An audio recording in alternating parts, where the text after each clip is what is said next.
Capítulo 38 do livro Uma Vida com Propósitos, título Tornando-se um Cristão de Primeira Classe. Marcos 16,15 diz: Jesus disse a seus seguidores: vão pelo mundo todo e contem as boas novas a todas as pessoas. Salmo 67,2 diz: assim saberemos por onde Ele quer que nós andemos. Assim todas as nações conhecerão a sua salvação. A grande comissão é sua comissão. Você tem uma escolha a fazer. Ou você é um cristão da melhor qualidade ou é um cristão mundano. Cristãos mundanos buscam principalmente a satisfação pessoal. Eles estão salvos, mas são egoístas. Adoram comparecer a reuniões de louvor e a seminários edificantes, mas você jamais os achará em conferências sobre missões porque não estão interessados. Suas orações se concentram em suas próprias necessidades, bênçãos e felicidade. É a fé do eu primeiro. Como Deus pode tornar minha vida mais confortável? Eles querem usar a Deus para seus propósitos, em vez de serem usados por Deus para os propósitos dele. Os cristãos de primeira classe, em contrapartida, sabem que foram salvos para servir e feitos para uma missão. Eles são ávidos por receber uma missão pessoal e se entusiasmam com o privilégio de ser usados por Deus. Os cristãos de primeira classe são as únicas pessoas totalmente vivas neste planeta. Sua alegria, confiança e entusiasmo contagiam porque sabem que são relevantes. Acordam a cada manhã na expectativa de que Deus opere por meio deles de formas novas. Que tipo de cristão você quer ser? Deus o convida a participar na mais magnífica, ampla, multiforme e importante causa da história, o seu reino. A história é sua história. Ele está formando sua família para a eternidade. Nada é mais importante, nada durará tanto. Por meio do livro de Apocalipse, sabemos que a missão global de Deus será cumprida. Algum dia, a grande comissão se tornará a grande consumação. Nos céus, uma enorme multidão de pessoas de todas as nações, tribos, povos e línguas estará um dia perante Jesus Cristo para adorá-lo. Envolver-se como cristão de primeira classe lhe permitirá experimentar um pouco do céu antecipadamente. Quando Jesus ordenou aos seus seguidores irem por todo o mundo e pregarem o evangelho a todas as pessoas, o pequeno bando de pobres discípulos do Oriente Médio ficou pasmado. Eles deveriam ir a pé ou cavalgar pequenos animais. Era tudo o que tinham para o transporte e não existiam barcos capazes de atravessar um oceano. Logo, existiam verdadeiras barreiras físicas que os impediam de ir por todo o mundo. Hoje temos aviões, trens, ônibus e automóveis. No final, é um mundo pequeno que encolhe a cada dia. Você pode voar sobre o oceano em questão de horas e estar em casa no dia seguinte, se for necessário. As oportunidades para que cristãos normais do nosso dia a dia possam se envolver em missões internacionais de curta duração são praticamente ilimitadas. Cada canto do mundo está ao seu alcance. Pergunte à indústria do turismo. Não temos desculpas para não espalharmos o Evangelho. Agora, com a internet, o mundo está ficando ainda menor. Além dos telefones e aparelhos de fax, qualquer crente com acesso à internet pode se comunicar pessoalmente com pessoas de praticamente todos os países do mundo. Todo o planeta está na ponta dos seus dedos. Até mesmo os mais remotos vilarejos têm acesso a e-mail, portanto, você pode hoje entabular conversas evangelísticas com pessoas do outro lado do mundo sem nem ao menos sair de casa. Nunca na história foi tão fácil cumprir a incumbência de ir por todo o mundo. Os maiores obstáculos já não são a distância, o custo ou o transporte. O único obstáculo é a nossa forma de pensar. Para ser cristão de primeira classe, você deve se dispor a algumas mudanças mentais. Sua perspectiva e suas atitudes devem mudar. Como pensar como cristão de primeira classe? Troque o raciocínio egoísta pelo raciocínio altruísta. A Bíblia diz: irmãos, não pensem como crianças, sejam adultos no seu modo de pensar.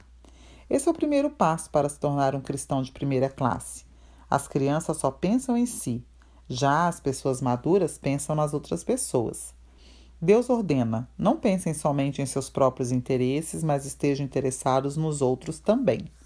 É claro que essa é uma mudança de mentalidade difícil de ser realizada, pois somos naturalmente voltados para nós mesmos e quase todas as propagandas nos incentivam a pensar em nós mesmos.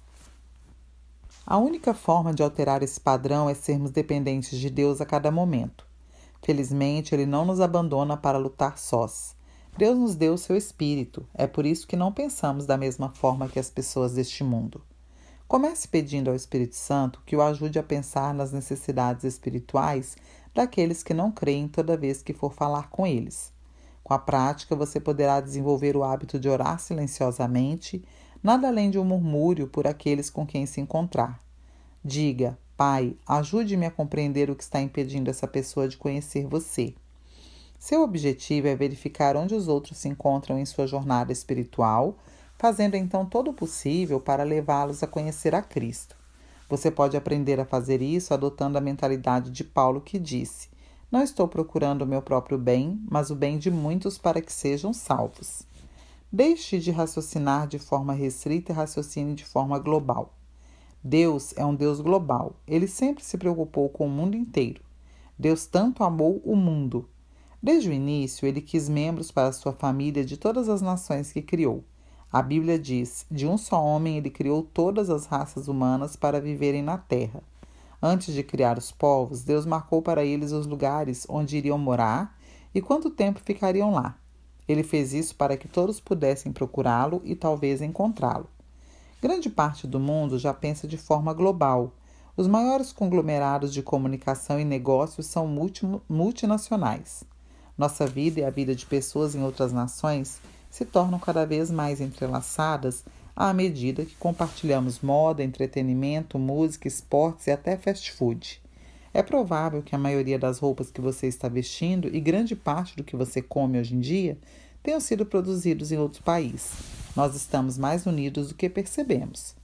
Estamos vivendo dias emocionantes. Atualmente, existem mais cristãos sobre a terra do que em qualquer outra época. Paulo estava certo. A mesma boa nova que chegou até vocês está saindo pelo mundo todo.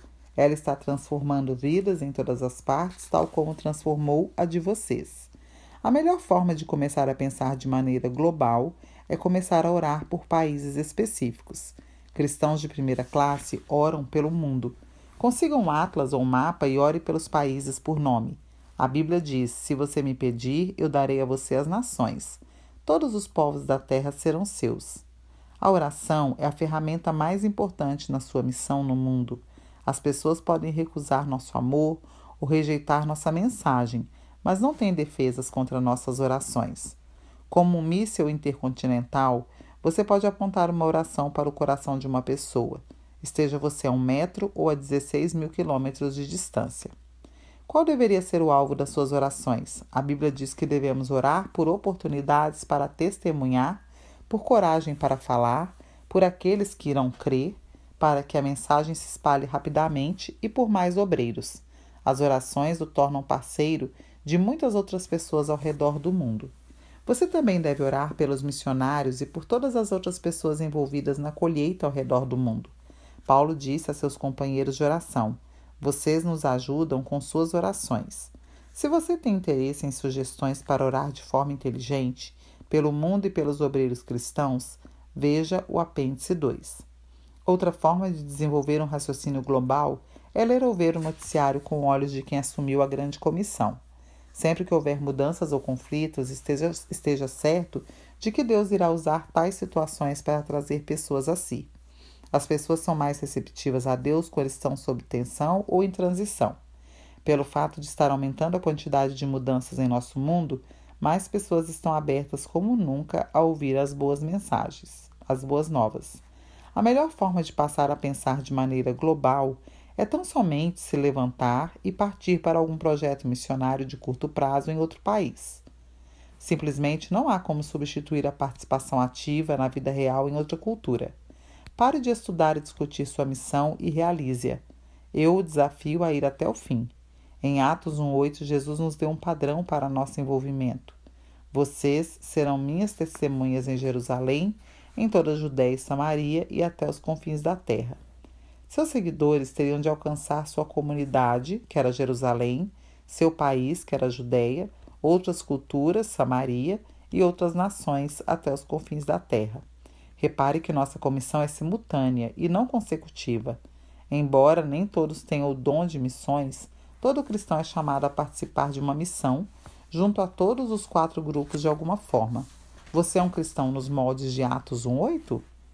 Estabeleça o objetivo de participar de um projeto missionário direcionado a cada um desses 4 alvos.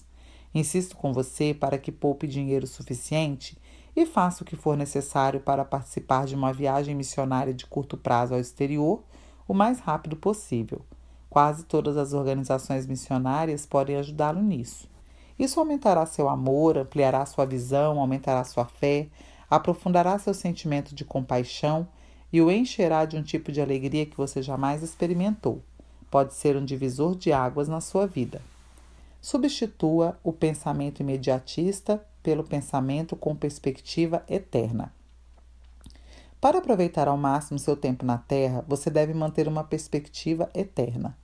E isso irá evitar que você dê importância excessiva a questões menores e o ajudará a distinguir entre o que é urgente e o que é eterno.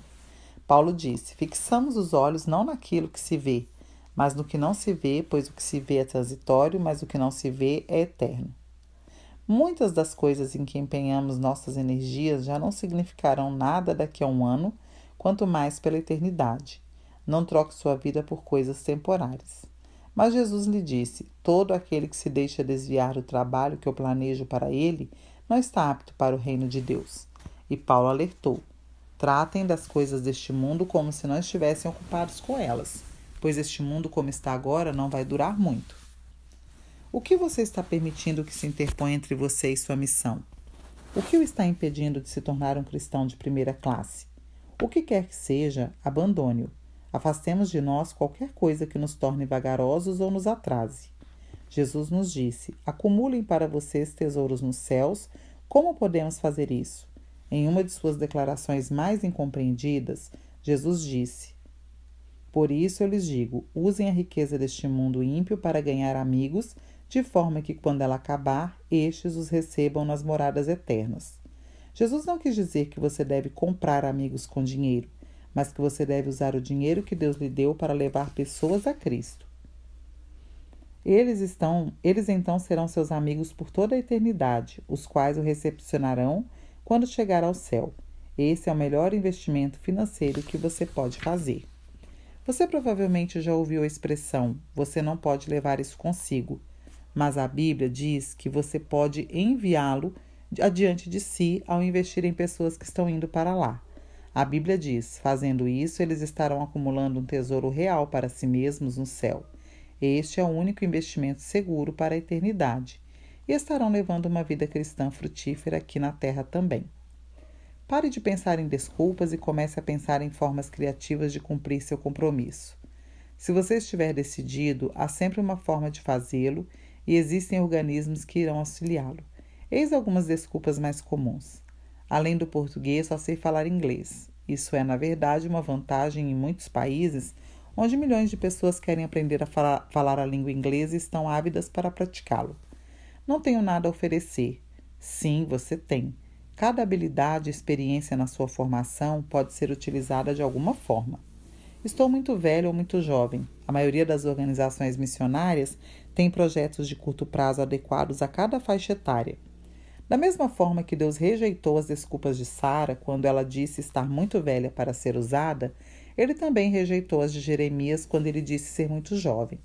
Não diga isso, respondeu o Senhor, pois você tem de ir aonde quer que eu o enviar e dizer o que quer que eu diga a você. Não tenha medo do povo, pois eu estarei com você e cuidarei de você. Pode ser que você acreditasse ser necessário um chamado especial de Deus e estivesse esperando alguma sensação ou experiência sobrenatural. Mas Deus já anunciou seu chamado repetidamente. Somos todos chamados para cumprir os 5 propósitos de Deus para a nossa vida, que é 1. Adorar, 2. Ter comunhão, 3. Crescer semelhantes a Cristo, 4. Servir e 5. Sair em missão com Deus pelo mundo. Deus não quer usar apenas algumas pessoas, Ele quer usar todas as pessoas. Somos todos chamados para participar de uma missão para Deus. Ele quer que toda a igreja leve todo o seu evangelho a todo mundo. Muitos cristãos deixaram passar os planos de Deus para a sua vida porque nem ao menos perguntaram a Deus se Ele os queria servindo como missionários em algum lugar. Seja por medo, seja por ignorância, eles automaticamente fecharam a mente à possibilidade de servir como missionários, residentes em um ambiente de culturas diversificadas. Se sua tendência é dizer não, deve checar todas as diferentes formas e possibilidades atualmente disponíveis. Você irá se surpreender e orar e perguntar seriamente a Deus o que Ele desejará de você nos anos que se seguem. Incontáveis milhares de missionários residentes são desesperadamente necessários nesse ponto crítico da história, quando tantas portas estão se abrindo como nunca aconteceu. Se você quer ser semelhante a Cristo, deve ter misericórdia no mundo inteiro. Você não pode se dar por satisfeito apenas com sua família e amigos vindo a Cristo. Existem mais de 6 bilhões de pessoas na Terra e Jesus quer achar todos os seus filhos que estão perdidos. Jesus disse: se você insistir em salvar a sua própria vida, você a perderá. Somente aqueles que põem de lado a sua vida por minha causa e por causa da boa nova é que saberão realmente o que significa viver. A grande comissão é sua comissão, e fazer sua parte é o segredo para ter uma vida de grande valor. 38º dia, pensando sobre meu propósito. Um tema para reflexão. A grande comissão é minha comissão. Um versículo para memorizar. Assim saberemos por onde Ele quer que nós andemos, assim todas as nações conhecerão a sua salvação. Salmo 67:2. Uma pergunta para meditar. Que providências posso tomar a fim de me preparar para experimentar uma missão de curta duração no ano que vem?